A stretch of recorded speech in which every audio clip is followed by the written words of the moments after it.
Voter তালিকা নিৰ্বাচনী আয়োগে প্ৰস্তুত কৰে, তাত বিজেপিৰ কোনো কমেণ্ট নাই। আমি নিকা এখন ভোটাৰ তালিকা হোৱাটো বিচাৰো। কৰবাত ভুল থাকিলে ইলেকশ্যন কমিশ্যনে শুধৰাব লাগে আৰু ভোটাৰ তালিকাৰ সম্পূৰ্ণ দায়িত্ব নিৰ্বাচনী আয়োগৰ, তাত আমাৰ কোনো কমেণ্ট নাই। আমিও কমপ্লেইন দিম, 22 জানুৱাৰীলৈকে কমপ্লেইন দিয়াৰ সময় আছে। বহুত জেগাত আমাৰ নজৰতো আছে যে এইজন মানুহ ঢুকাইছে, নামটো ভোটাৰ লিষ্টত আছে। এইজন মানুহ কেৰালাত কাম কৰি আছে, অসমৰ ভোটাৰ লিষ্টত নাম আছে। এইজন মানুহ বিদেশী ন্যায়াধিকৰণে বিদেশী বুলি কৈছে, ভোটাৰ লিষ্টত নাম আছে।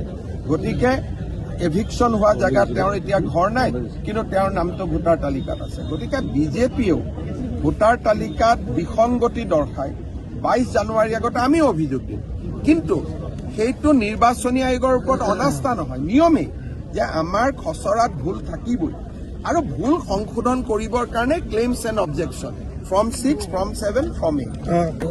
কংগ্ৰেছৰ এটা অভিযোগ যে 10,000 যি ভোট আছে কংগ্ৰেছক দিবলগীয়াখিনি কৰ্তন আৰু বিজেপিৰ দিব লগা তেওঁলোকে কমপ্লেইন দিয়ক।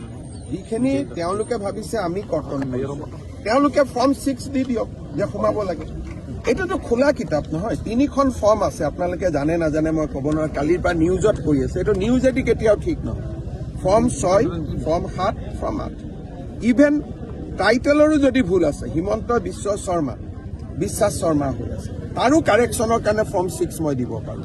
গতিকে ফৰ্ম নিদি অকল যদি পৰ্টেল আৰু টিভিৰ জৰিয়তে যুদ্ধ জিকিব খোজে, সেইটোতো জিকিব নোৱাৰিব।